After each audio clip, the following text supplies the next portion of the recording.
Il y a plein d'exemples qui nous inspirent et qui pourront nous permettre de créer des choses, de s'en inspirer ou de les transposer directement. Il y a la commune de Plessé, tout le monde en parle, il y a la commune de la Montagne, il y a la commune de Monnières, il y a Bouvron qui fait des choses aussi. On est sur des exemples, et on peut aller plus loin, en des exemples de modes de faire qui sont assez intéressants. Il y a des comités qui sont créés parfois, il y a des commissions extra-municipales, je crois beaucoup à ça. Il y a des sujets qui nécessitent à un moment qu'on mobilise des citoyens qui ont envie de l'être ou qu'on va chercher.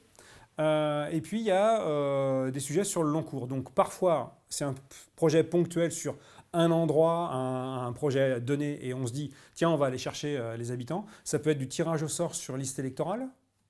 Ça peut être aussi simplement, nous, on fait un courrier à 10 personnes qu'on a identifiées parce que ça pourrait être intéressant vu leur parcours, ou ça peut être simplement des gens qui sont volontaires. Et donc on constitue, à parité c'est mieux, des gens qu'on n'est pas allé chercher, et puis des gens qu'on a tirés au sort, par exemple. Ce qui s'est passé sur, je pense que la commune de la Montagne fait ça. Ça a permis de mobiliser 600 personnes sur une population de 6000 habitants. Ça veut dire que 10% de la population s'est investie. Et si on les écoute, à Plessé, ils ont fait la même chose. Si on les écoute, les gens sont très très contents parce qu'en fait, au début d'un dossier, il y a un diagnostic ou une envie, mais il n'y a pas de projet. Et on va y aller chercher et on leur dit qu'est-ce que vous pensez de tel endroit, qu'est-ce que vous pensez de tel bâtiment, qu'est-ce que vous pensez de telle surface, est-ce qu'on ne pourrait pas faire quelque chose là pour les jeunes, là pour les plus anciens, là pour le sport, enfin voilà. On arrive avec un sujet, et puis on mobilise bien évidemment des agents de la commune. Je sais qu'ils vont être très mobilisés, mais en fait leur compétence est essentielle.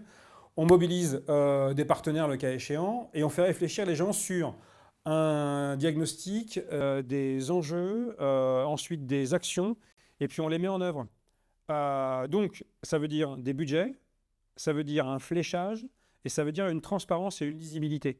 Et si on va chercher à la population, si on va chercher les gens pour leur dire un sujet émerge, est-ce que vous voulez y travailler? Déjà, on les consulte. Ensuite, derrière, ils travaillent au sujet et il faut émerger le projet et il se concrétise. On peut faire la même chose avec un conseil d'adolescents ou de jeunes.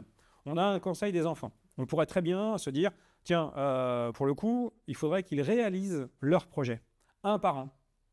Par exemple, se dire qu'ils ont un budget, ils leur en connaissent le volume, ils ont un endroit, ils ont un lieu, ils ont un sujet, et on leur dit c'est à vous de décider, et on mettra en œuvre ce que vous avez voté. Vous avez voté, nous mettrons en œuvre, nous les élus.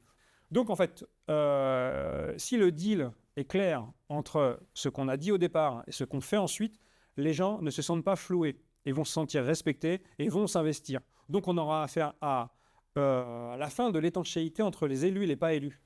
On aura affaire à quelque chose qui sera beaucoup plus harmonieux et qui sera, à mon sens, un vrai gage du vivre ensemble.